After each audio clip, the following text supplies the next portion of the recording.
All right, welcome to the review of ancient river valley civilizations. And remember, there were like four that we talked about. All right, and what is a civilization? We talked about how most civilizations share certain characteristics, like complex social institutions, political institutions. When I say political, I mean government, some form of economy. Usually, the early ones are what we call traditional economies, where we're looking at bartering, a lot of farming. Staying close to rivers, and that's the key thing of the river valleys is being close to the rivers. Usually they had some sort of form of writing system, science, technology, those types of things. And so there were four that we talked about. And they all resided on river valleys. And one of the first ones was Mesopotamia. Mesopotamia, Fertile Crescent, land between two rivers, Meso meaning middle, Potamia relating to water, between the water. And we call it the Fertile Crescent because of that shape that it was in. Okay, so some key vocab words there. What was it like? Where was it located? Well, again, in the Middle East, by the Arabian Desert, the Persian Gulf, that whole area where we think of Iran and Iraq and Syria today, that Middle East area. And the two major rivers, again, the Tigris River and the Euphrates River. We had some cities like Babylon and Ur that we talked about. And what was special about it? Well, what do we call the people who lived there? Sumerians, because the major state there was Sumer.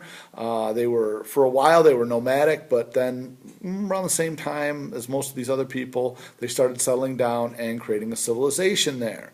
One of the problems with Sumeria, Mesopotamia in general, was it was wide open, it was on the plains, and so it was very easy to be invaded, right? And so they were constantly developing new forms of warfare. It was a very hostile environment, and the culture around it, because of its environment, developed in this way. So we can see how environment shapes culture.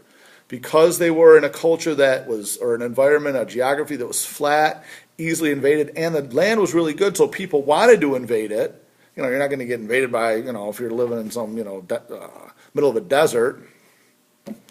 Unless you're surrounded by gold mines or diamond mines or something, or oil. I got that oil.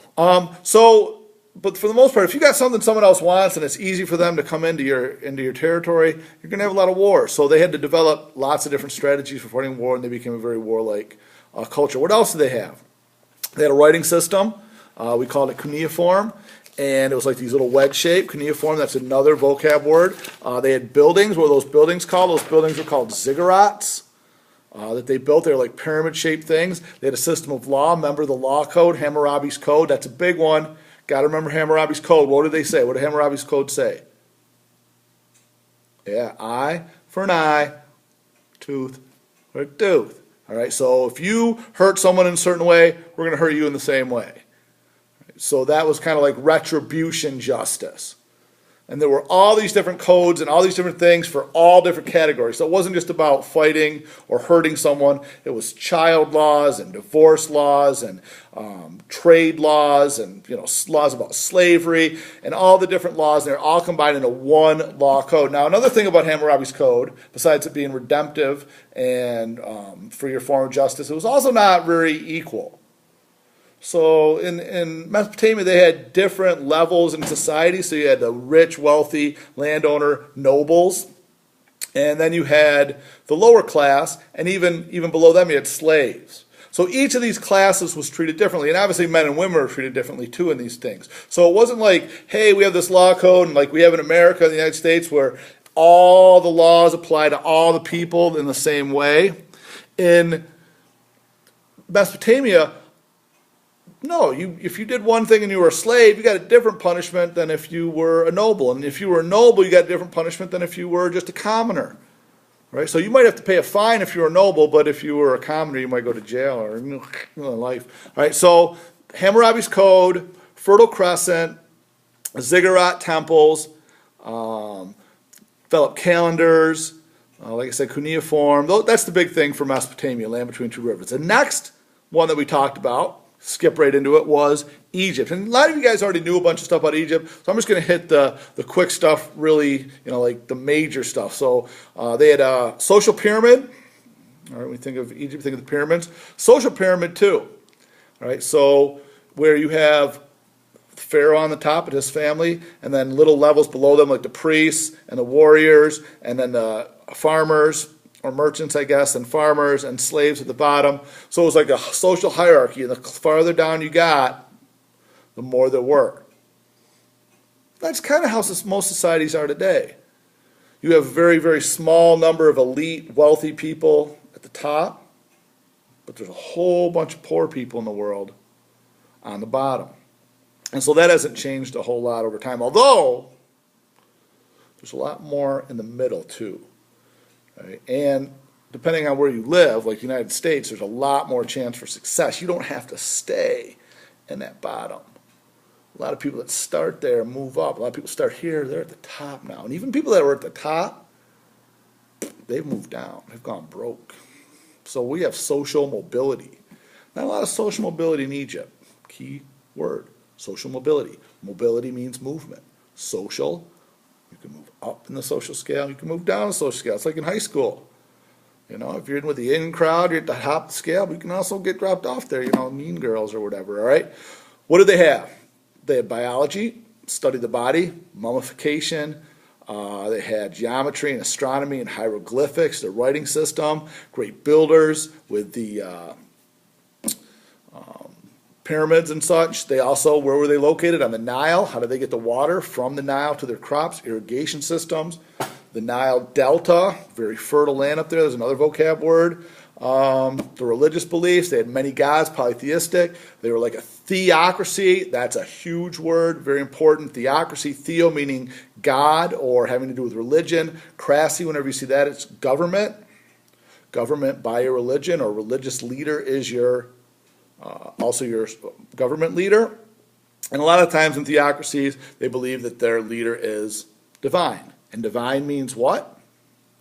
God. All right, so in Egypt, they believed that their ruler was a god. They did not believe that in Mesopotamia. They believed in many gods. They believed in an afterlife, just like they did in Egypt, but the ruler was not a god himself. Okay, let's move on to the next civilization. We talked about the Indus River Valley civilization. And the Indus River Valley civilization, on the Indus River, you had the two major cities that we talked about, Mohenjo-Daro and Harappa. They were like the sister cities.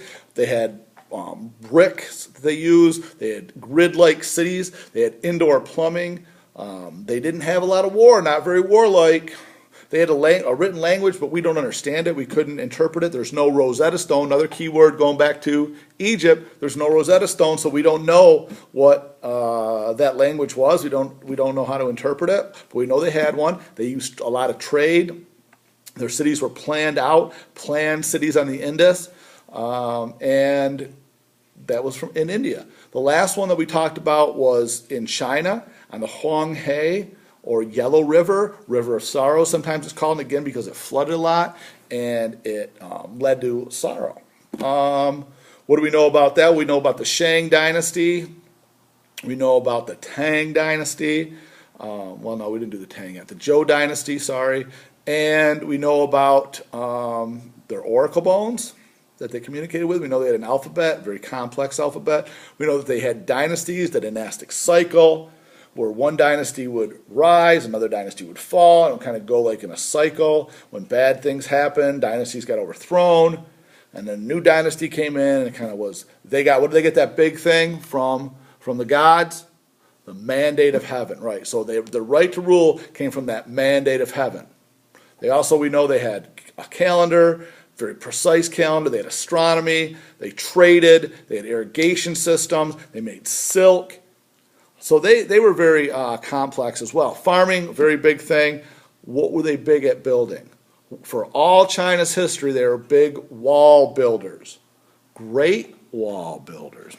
Oh, yeah, I got you the Great Wall. Get a Great Wall. All right, so there you have it. There are the 4 major river valley civilizations. We had some vocab there, things like dynasty, mandate of heaven, cuneiform, Rosetta Stone, all that stuff you need to know. And we pretty much wrapped it all up in... under 10 minutes. It's not bad. All right, next time we're going to talk about, next review we're going to hit is religions, world religions.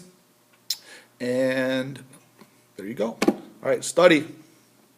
I'm talking to you. You know who I'm talking to. Study.